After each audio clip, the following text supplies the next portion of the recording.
Jom kita tengok. Alright. Ini yang kita akan sama-sama belajar pada hari ini. Kita tengok muka surat 30 tu dulu. Apa dia isi perjanjian Hudaibiyah? Okey, yang pertama, perjanjian Hudaibiyah ni bertujuan untuk mengadakan gencatan senjata selama 10 tahun. Apa maksud gencatan senjata? Gencatan senjata. Gencatan senjata ni maksudnya adalah kita tak boleh berperang, kita tak boleh menggunakan senjata langsung. Tak boleh ada apa-apa peperangan berlaku. Selama 10 tahun. Itu isi perjanjian ni yang pertama. Tak boleh berlaku peperangan di antara kaum musyrikin dengan kaum dengan umat Islam di Madinah. Alright, kemudian yang kedua, kedua-dua pihak tidak boleh membantu mana-mana kaum yang memerangi sekutu masing-masing. Kedua-dua pihak, orang Islam dekat Madinah dengan orang musyrikin dekat Mekah tak boleh tolong mana-mana kaum yang sedang bergaduh, yang sedang memerangi antara satu sama lain. Contoh kaum Aus dengan Khazraj kan. Tak boleh tolong. Alright. Oh, faham. Kemudian maksudnya tak boleh ada perang hendak lah. Perang berpersekutu. Tak boleh perang, tak boleh ahzab kan? Tak boleh bersekutu, betul. Tapi bukanlah, dia tak ada kaitan dengan perang Khandaq pun. Tapi maksudnya poin dia kata tak boleh ada dua-dua kaum ni, musyrikin Mekah dengan Islam di Madinah tak boleh tolong mana-mana kaum dalam mana-mana peperangan. Faham kan? Okay, yang kedua, orang Quraisy yang memeluk Islam di Mekah dan melarikan diri ke Madinah tanpa izin walinya hendaklah dihantar pulang ke Mekah. Maksudnya orang yang masuk Islam dekat Mekah, dia lari pergi Madinah tanpa izin wali dekat Mekah tu, dia akan dihantar semula ke Mekah. Faham kan? So kat sini Islam macam nampak macam rugi lah kan. Sebab apa? Sebab umat Islam yang masuk Islam dekat Mekah nak pergi Madinah tak boleh. Faham kan? Kena batal balik kat Mekah. So macam tak fair kan. Tapi Nabi terima juga perjanjian ni. Yang keempat, orang Islam yang khianat dan melarikan diri dari Madinah pergi ke Mekah untuk bersama orang Quraisy tidak perlu dihantar pulang ke Madinah. Kalau ada orang Islam yang khianat dekat Madinah, dia pergi lari ke Mekah, tak perlu hantar pulang ke Madinah dah sebab dia dah khianat Islam. Okay, faham kan? Buat apa nak datang? Dia munafik lah. Dia pun bukan yang Islam pun. Fikir macam orang munafik lah, tak payah duduk Madinah tak. Kemudian orang Islam tidak dibenarkan mengerjakan umrah pada tahun tersebut, sebaliknya dibenarkan mengerjakan umrah pada tahun berikutnya. So tadi kan Nabi datang ke Mekah nak buat umrah. Tiba-tiba perjanjian Hudaibiyah ni bagi tahu kalau nak buat umrah buat tahun depan, tahun ni tak boleh. So Nabi tak buatlah. Nabi tak buatlah apa umrah pada masa tu. Lepas habis perjanjian Hudaibiyah tu, semua sahabat-sahabat yang dah bersiap Nabi umrah tu patah balik ke Madinah. Sebab apa? Sebab tak jadi nak buat umrah. Alright, boleh faham tak setakat ni isi perjanjian Hudaibiyah ni? Ada berapa? Ada 5 ni. Tapi panjang ya? Tapi panjang. Banyak-banyak lah. Kamu hafal poin-poin penting je. Yang pertama, gencatan senjata 10 tahun. Yang kedua, dua-dua pihak tak boleh bantu peperangan kaum. Yang ketiga, umat Islam, orang Mekah yang masuk Islam, kalau lari tidak dibenarkan, kena dihantar pulang ke Mekah. Yang ketiga, kalau orang Islam yang khianat di Madinah pergi ke Mekah tak perlu hantar pulang ke Madinah. Yang kelima, orang Islam dibenarkan mengerjakan umrah pada tahun berikutnya. Alright, selesai isi perjanjian Hudaibiyah. Boleh faham kenapa berlakunya perjanjian Hudaibiyah? Ingat tak, Putera? Kenapa berlakunya perjanjian Hudaibiyah ni? Apa sebab dia?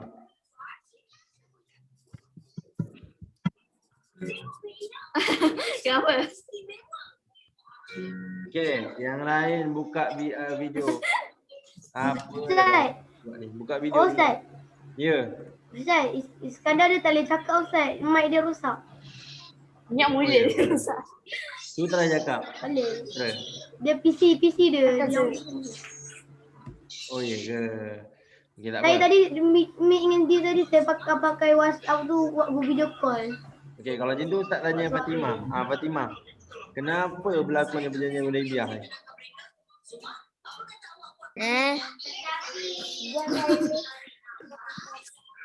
Tak fokus lah tu. Tengok Upin Ipin lah tu. Saya tengah cari buku lah Ustaz. Baru nak cari buku. Ya. Ketua. Okey. Ustaz ulang balik dengar ni. Amni boleh jawab ke Amni kalau Ustaz tanya kamu ni? Macam mana berlakunya perjanjian Hudaibiyah ni? Apa sebabnya? Saya tahu. Tak Sebab nak Nabi pergi nak umrah. je kita try Amni pula. Sebab Nabi dia mimpi Nabi pergi umrah dekat Mekah. Lepas tu Nabi keluar ramai-ramai dengan orang Islam pergi dekat Mekah. Nak pergi buat umrah lah. Lepas tu Nabi suruh apa tadi? Osman. Nabi Usman pergi tanya boleh tak masuk. Lepas tu tiba-tiba Usman tak balik-balik. Lepas tu tak ingat. Tersebar berita bahawa Sayyidina Osman ni dibunuh. Mati. Jadi Lepas tu ada orang datang cakap sebenarnya tak dibunuh pun, dia ditawan. Ditawan sahaja. Lepas tu berlakulah perjanjian Hudaibiyah untuk menyelesaikan isu tu. Alright. Okey, tengok muka surat 31. Bagus Amni ya. Okey, tengok muka surat 31. Okey, tengok apa dia kesan perjanjian Hudaibiyah ni. Apa dia, kenapa, maksudnya adakah manfaat bagi umat Islam melalui perjanjian ni ataupun kerugian semata-mata. Kalau kita fikir logik sebenarnya banyak kerugian daripada manfaat kan, sebab umat Islam yang lari daripada Mekah kena patah balik, tapi orang Islam yang khianat tak boleh dihantar balik ke Madinah. Dia kena duduk Mekah. Tapi sebenarnya siapa yang buat perjanjian tu? Nabi dengan orang musyrikin Mekah, dia orang sepakat sekali. Bincang. Bincang. So, kita tengok apa dia kesan daripada perjanjian ni sebenarnya. Adakah kerugian yang dibawa ataupun sebenarnya ada hikmah di sebalik perjanjian. Okey. Tengok muka surat 31. Ada Ustaz. Ada. Sebab pasal yang tak boleh tolong kalau ada kegaduhan. Macam mana? Kan ada macam satu dalam perjanjian. Tak boleh tolong kaum yang bergaduh tu. Betul. Ya. Okey, itu antaranya. Okey, kita tengok dulu. Yang pertama, pengiktirafan kaum musyrikin terhadap Nabi Muhammad SAW sebagai ketua negara Madinah.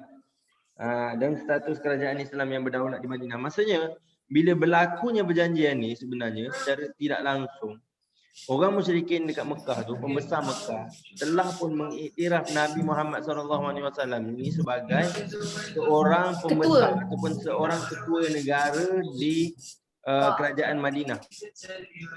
Jadi maksudnya daripada situ orang musyrikin Mekah dah mengiktiraf, Nabi Muhammad ni adalah ketua negara Madinah. Secara tidak langsung. Dan semasa berlakunya perjanjian tu sebenarnya ada tanda tangan Nabi sebagai persetujuan wakil daripada orang Madinah sebagai pembesar Madinah kan. So bila Nabi tanda tangan dan Nabi cap pakai cincin itu, itu bermakna mereka semua bersetuju yang Nabi ni adalah ketua negara Madinah tu. Faham itu yang pertama, kesan dia. Yang kedua, persetujuan gencatan senjata selama 10 tahun digunakan oleh Nabi Muhammad SAW untuk menyebarkan agama Islam seluas-luasnya. So bila dia orang dah buat 10 tahun gencatan senjata tu, Nabi ambil manfaat tak sampai 10 tahun pun sebenarnya gencatan senjata tu berlaku. Sebab apa? Sebab orang musyrikin Mekah mengkhianati perjanjian tu nanti. Selepas lebih kurang 2 tahun. Tak silap Ustaz. Dan kemudian mereka berlakunya peristiwa pembukaan kota Mekah. Tapi sepanjang 2 tahun Ustaz, ulang balik apa itu gencatan senjata, saya lupa. Gencatan senjata ni maksudnya tak boleh berperang lah. Tak boleh gunakan senjata. Alright. So sepanjang berlakunya gencatan senjata tu, Nabi ambil kesempatan tu untuk menyebarkan Islam seluas-luasnya. Nabi hantar ramai sahabat untuk pergi ke negara-negara yang tertentu lah untuk menyampaikan Islam. Saya dah tengok, saya dah baca dah. Dah baca dah. Alright. Itu yang kedua Maksudnya gencatan senjata ni Nabi gunakan untuk menyebarkan Islam seluas-luasnya. Itu bahasa mudah dia. Yang ketiga, lebih ramai tokoh-tokoh Quraisy memeluk Islam. Ramai orang-orang Quraisy Mekah ni yang masuk Islam selepas peristiwa perjanjian Hudaibiyah ni. Sebab apa? Sebab mereka rasa orang musyrikin Mekah ni dah lemah, dah tak kuat. Okey, dan ramai orang-orang Arab, orang-orang Mekah yang berhijrah ke Madinah untuk menjadi orang Islam. Termasuklah apa orang kata panglima perang yang paling ditakuti, yang paling terhormat dalam kaum musyrikin Mekah ni, iaitu Khalid bin Al-Walid.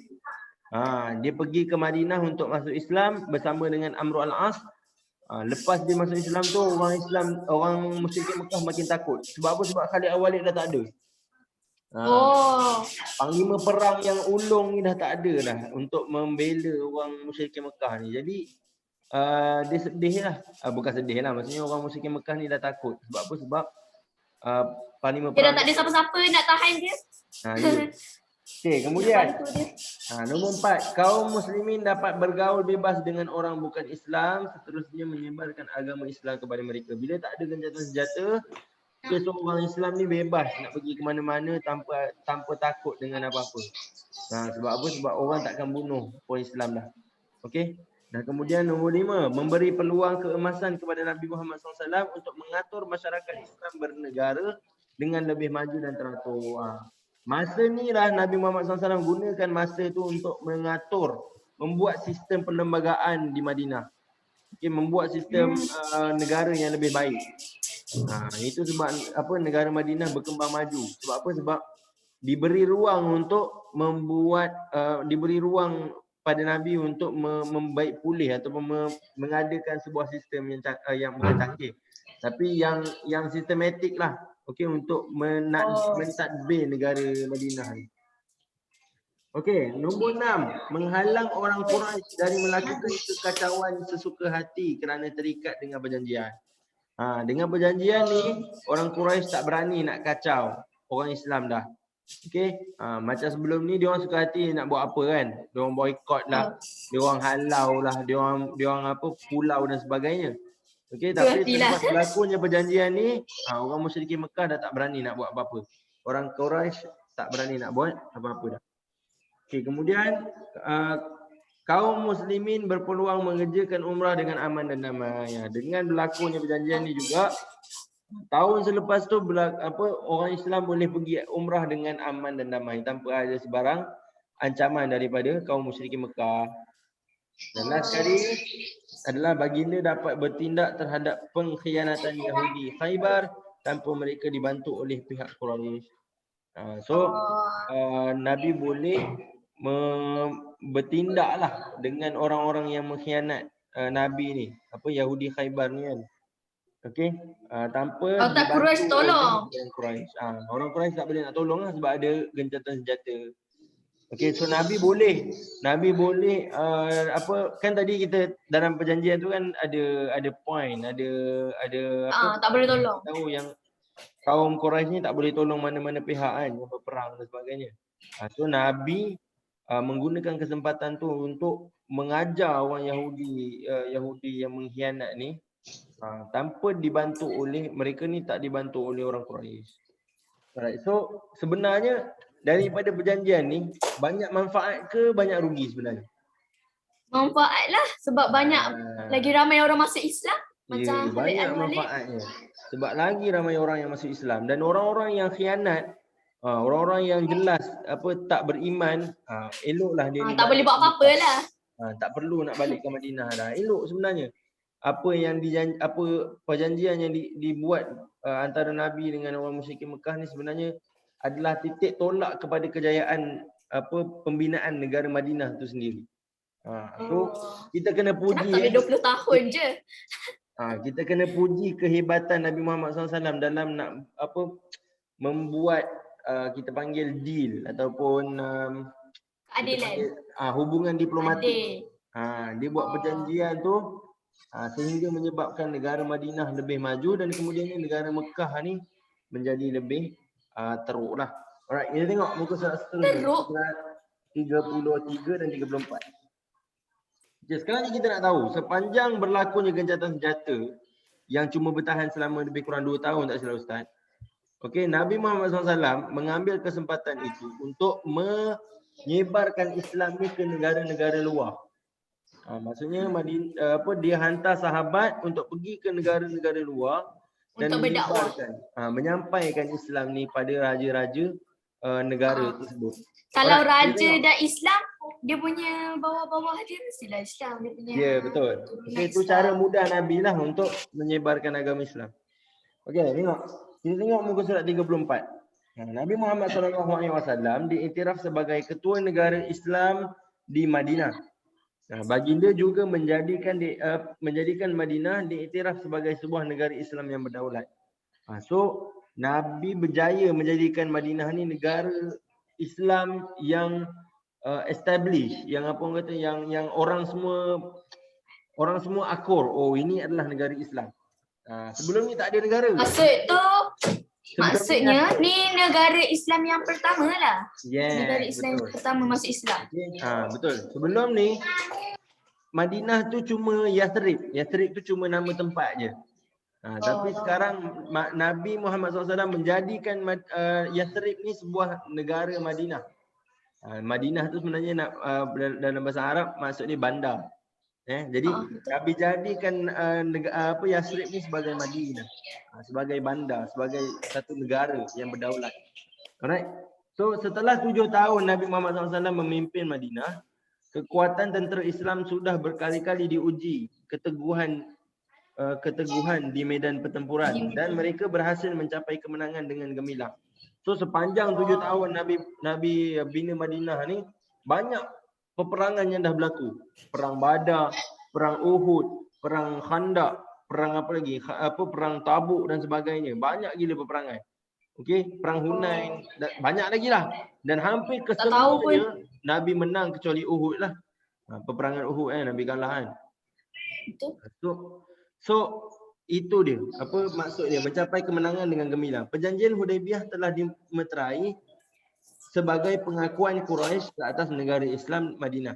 Kekuatan Islam yang pusat di Madinah itu sudah mendapat perhatian dari luar tanah Arab. Dan di luar tanah Arab ada juga macam negara Parsi, Rom dan sebagainya, mereka juga mengakui kehebatan Madinah. Kehebatan negara Islam Madinah ini sebab apa? Sebab terkenal dengan kehebatan tenteranya juga yang tak pernah kalah.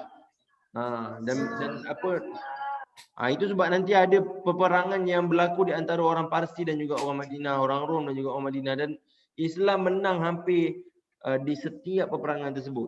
Okey, kecuali tapi Ustaz, kalau perang Badar, Uhud dengan Khandaq dengan Pertikaian tu bukan tu belum ada perjanjian lagi ke?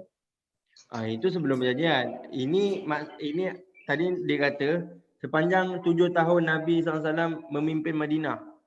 Kan lepas berhijrah kan Nabi dah duduk Madinah. Maksudnya berhijrah. So sepanjang 7 tahun hijrah tu, mula daripada perang Badar lah, walaupun tak ada lagi perjanjian Hudaibiyah tu. Tapi ni cerita sebelum lagi perjanjian Hudaibiyah.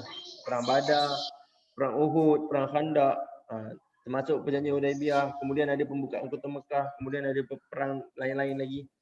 So lama tu Nabi berjaya memimpin umat Islam ni dalam setiap peperangan dan mencapai kemenangan. Itu dia. Alright. So tengok, Nabi Muhammad SAW telah menghantar wakil kerajaan kepada raja-raja dan pemerintahan di sekitar Madinah. Okey, hubungan diplomatik ini bertujuan mengajak mereka untuk memeluk Islam. So Nabi hantar wakil negara dia, wakil Madinah lah, untuk pergi ke negara-negara ni untuk sampaikan Islam. So mereka ni akan bawa satu surat daripada Nabi Muhammad SAW, okey, dan dibacakan di depan raja-raja setiap negara. So dia akan cakap kepada contoh Herkal, pemimpin ataupun Raja Kisra ataupun Raja Parsi contoh. Umru. Kalau Parsi Abdullah. Bukan, itu orang Islam yang pergi sana. Tengok dia punya ni. Lupa. Malah ni ada. Kisra. Herkal Rom. Okey, contoh kepada Kisra, Raja Parsi. Okey, Muhammad SAW mengajak kamu untuk masuk ke dalam Islam. Masuklah untuk selamatkan diri kamu daripada api neraka yang contoh Okay, benda ni kamu boleh dapat daripada cerita Omar the Series. Kalau kamu tengok Omar the Series, kamu akan tengoklah cerita Omar the maksudnya Series. maksudnya dia macam drama, tapi drama berkaitan dengan Nabi dan juga para sahabat lah macam tu.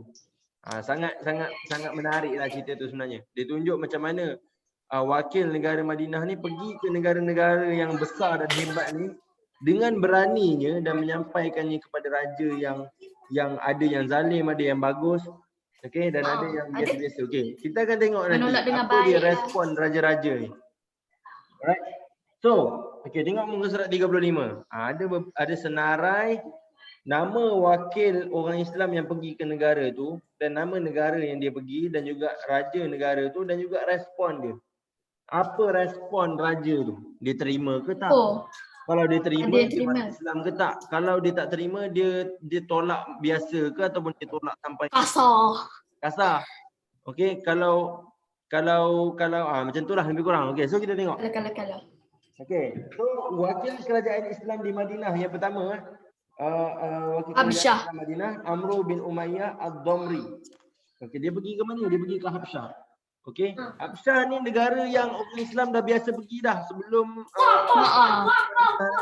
masa tahun 4 dah belajar ustaz yang ni. Ada macam Nabi hantar pakcik dia dan beberapa delegasi orang Islam pergi ke Habsyah masa awal-awal dakwah dia dulu kat Mekah.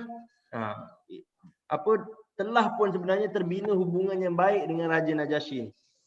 Itulah sebabnya kalau tengok jawapan dan tindak balas Raja Najasyi ni dia kata apa? Dia kata dia menerima dan memeluk Islam. Dia bukan setakat menerima tapi dia juga memeluk agama Islam.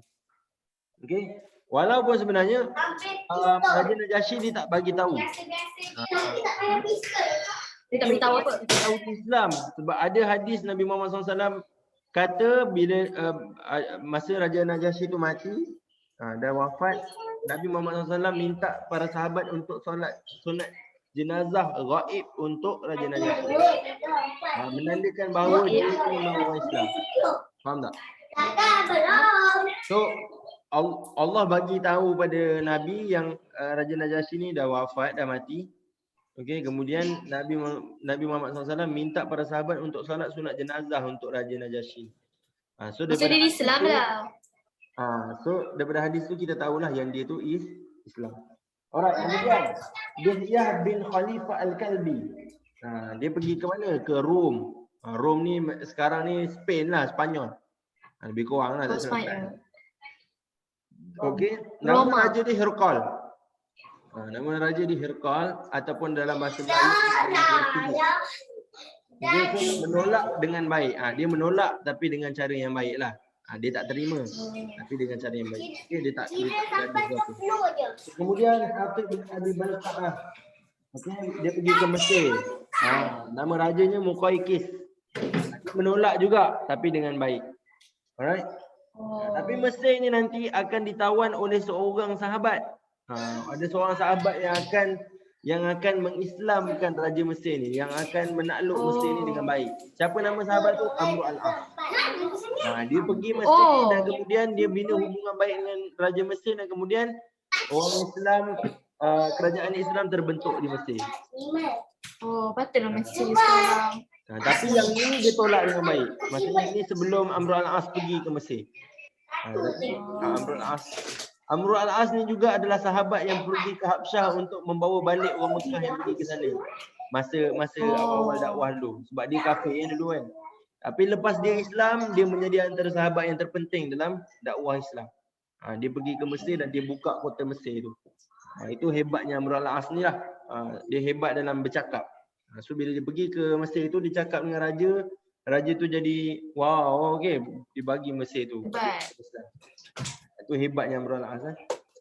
Okey, kemudian Abdullah bin Hudzafah dia pergi ke Parsi, berjumpa dengan Raja Kisra bin Hurmuz. Apa jadi? Dia menolak dengan kasar. Menolak dengan kasar ni nanti dia akan menimbulkan peperangan. Itu maksud dia menolak dengan kasar. Dia tolak dan ada juga kes yang dia seksa wakil Islam, ada juga kes yang dia marah dan sebagainya kan. Ada juga memang perang lah jawabnya. Berlaku peperangan kan. Raja Parsi ni antara yang memulakan peperangan juga dengan umat Islam di Madinah. Okay, kemudian Syuja' bin Wahab Al-Asadi. Menolak dengan kasar. Ya, menolak dengan kasar. Al-Harith bin Abi Syamrul Ghassani. Al-Harith nama raja dia. Okey. Raja apa ni? Raja Damsyik. Kemudian Said bin Amr Al-Amiri. Damsyik ni kalau sekarang ni Syria. Itu Damsyik. Mana? Syria, Damsyik. negara Syria. Oh. Habsyah tu negara Ethiopia. Sekarang. So dia. Negara orang gelap, orang kulit hitam. Ethiopia. Okey. Kemudian tengok bawah, Sulaik bin Amr Al-Amiri, negara Yamamah. Okey. Hauzah bin Yaman. Ali. Yamamah ni saya tak baca kat mana. Nama rajanya Hauzah bin Ali. Dia tidak memeluk Islam. So dia tolak dengan baiklah. Okey, so yang bawah tu Al-Ala bin Al-Hadrami. Nama negara ni Bahrain. Sekarang ada juga Bahrain ni. Negara Arab. Negara Arab. Kemudian nama rajanya Al-Munzir bin Sawa menerima dan memeluk Islam. Antara yang memeluk Islam lah. Kemudian Amr bin Al-As. Ni sahabat yang tadi Ustaz kata pergi Mesir tu. Tapi ni dia pergi ke Oman. Okey. Memang diterima lah. Diterima. Sebab apa? Sebab dia pandai bercakap. Antara sahabat yang pandai membina hubungan diplomatik. Pandai berkata-kata lah. Bila kata-kata je, orang jadi kagum dengan kata-kata dia. Okey. Selesai bahagian tadi tu. Okey, dan kalau kita tengok ada beberapa negara sahaja yang menerima dan memeluk Islam. Cuba tengok. Tiga saja. Tiga sahaja. Selain tu sama ada ditolak dengan baik ataupun ditibainya. Dua negara. Tolak baik dengan negara tolak kasar dan tidak memeluk. Tidak memeluk Islam ni maksudnya dia tak bagi respon. Dia menolak dengan baik lah. Dia tak memeluk Islam tapi dia tak mulakan peperangan. Alright, okey, cuba kita tengok muka surat 36. Surat Rasulullah SAW dijawab oleh ketua negara asing dengan pelbagai jawapan. Ada yang menerima dan terus memeluk Islam, ada yang menolak dengan baik dan ada juga yang menolak dengan kasar. Walau bagaimanapun Rasulullah SAW telah menggunakan kebijaksanaan dasar luarnya untuk mengembangkan ajaran Islam ke seluruh dunia. Alright, selesai tajuk itu. Kita nak masuk tajuk seterusnya muka surat 39. Allah tak sempat. Ya Allah tak sempat. Tak sempat. Tak. Best lah sebab dah nak masuk pembukaan Kota Mekah. Sayang sebab pembukaan Kota Mekah ni best. Tapi tak apa, kita sambung dalam. Saya pun boleh baca dah. Ada 5 minit lagi ya? Alah, 5 minit tu tak iyalah. Alah, tak payahlah Ustaz. Tak iyalah Ustaz. Okey, tak apa. Ustaz cerita dulu macam mana berlakunya pembukaan Kota Mekah ni. Apa kronologi dia? Ustaz tak nak cerita peristiwa pembukaan Kota Mekah tu. Ustaz nak cerita sebelum pembukaan Kota Mekah tu apa yang berlaku. Kenapa berlakunya pembukaan Kota Mekah ni. Okey. So, tadi kita cerita dah tentang perjanjian Hudaibiyah. Okey, adanya perjanjian dan adanya gencatan senjata dan ada beberapa isi perjanjian yang ada dalam perjanjian Hudaibiyah itulah. Okey, antaranya adalah orang Quraisy ataupun orang Islam ni tak boleh tolong mana-mana kaum yang sedang berperang. Okey, yang sedang memerangi antara satu sama lain. Jadi, antara kaum yang sedang berperang sekarang ni masa tu adalah kaum Bani Bakar dengan Bani Khuza'ah. Okey, ada dua kaum ni lah. Kaum Bani Bakar dengan Bani Khuza'ah. Okey, so bila berlaku peperangan antara dua ni, orang Quraisy Mekah dia hantar orang untuk tolong kaum Bani Bakar. Sedikit orang Quraisy. Ya. Dia macam mana? Bani Bakar ni dia geng dengan Quraisy, musyrikin Mekah. Satu lagi Bani Khuza'ah ni dia dengan orang Islam. Tapi orang Islam tahu yang orang Islam tak boleh nak tolong dia kalau berlaku peperangan sebab kita dah ada perjanjian dengan Quraisy. Tapi Bani Bakar ni bila berlaku peperangan dengan pergaduhan lah, bukan peperangan, dia pergaduhan kecil je dengan orang Bani Khuza'ah. Orang Quraisy ni dia bantu Bani Bakar ni. Bila dia bantu, maksudnya dia telah melanggar perjanjian, Mungkiri janji. memungkiri perjanjian Hudaibiyah tadi. Alright? So sebab peristiwa itu, Nabi Muhammad SAW menghantar pasukan tentera dia untuk pergi ke Mekah dan menakluk Mekah. Sebab apa? Sebab orang Dia dah tipu. Mekah telah melampaui batas. Maksudnya dia telah pun melanggar perjanjian. Jadi maksudnya Nabi Muhammad SAW berhaklah untuk memerangi orang musyrikin ni sebab dia orang dah mengkhianati perjanjian dia orang. Alright. Tapi sambungan dia nanti kita akan teruskan dalam pelajaran kita. Alah. Okey. Sikit je lagi. InsyaAllah kita ada dua tajuk lagi. Tajuk Dengan khalifah tu. Satu pembukaan Mekah dengan khalifah. 3 tajuk. Yang pertama pembukaan kota Mekah, kemudian kewafatan Rasulullah SAW dan juga khalifah selepas Nabi. Alright. So kita tamatkan dulu pelajaran kita hari ini dekat sini. Setakat ni ada yang tak faham tak? Ada tak yang tak faham? Ada tak yang tak benda Ustaz cakap ni sebenarnya? Faham je. Ada tak? Bising lah Ami. Okay. Cepat. Ada tak yang tak faham apa yang Ustaz ajar ni? Saya faham. Yes. Ryan Garcia, Nuruddin, Nurlihani, Abdul Basir, ada tak yang tak faham? Abang Mai. Sikit je masuk, Ustaz. Sikit je masuk. Aduh. Saya banyak masuk. Penuh dah otak saya. Tak ada puisi apa-apa dah. Saya semua dah faham dah. Semua dah faham. Tak payah ulang. Sebab kamu baca sebelum ni kan. Tapi bagi yang tak baca, dia susah lah nak faham. Okey, apa yang kamu tak faham? Yang Fatimah ni. Yang kamu kata sikit je masuk Ustaz. Sebab tanya main. Itu sebab ada sikit je masuk. Apa tu? Yang Yang apa? Itu sebenarnya Ustaz lagging tau. Pasal saya nak buka mute tapi macam Yalah, dekat mana? Ustaz ulang balik. dekat yang wakil-wakil kerajaan yang dihantar tu kepada negara bukan Islam ialah. Kenapa dengan tu? Kamu baca je lah. Yang muka surat 35 tu. Amni suruh je. Faham dah. Okey, yang muka surat 35 tu, yang pertama adalah wakil orang Madinah. Maksudnya Nabi hantar sahabat untuk pergi ke negara tu. Seterusnya negara Untuk berdakwah. Habsyah, ada beberapa negara, ada Habsyah, Rom, Mesir, Parsi dan sebagainya lah.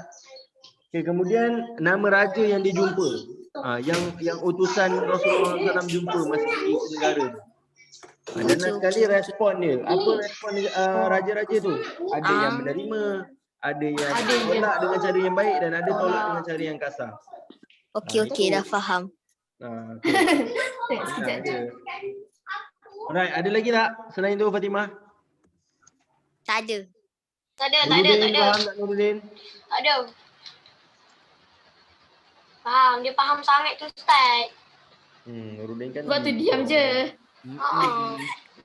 Okey lah, itu sahaja daripada Ustaz. Terima kasih banyak semua. Kita akan jumpa lagi dalam kelas tajwid selepas ni. Boleh siap-siap tengok buku kamu kan, baca sikit-sikit sebab nanti kita akan cuba habiskan beberapa tajuk. Okay, sebab Ustaz nak kejar habiskan tajuk kamu ni. Alright, so itu sahaja daripada Ustaz.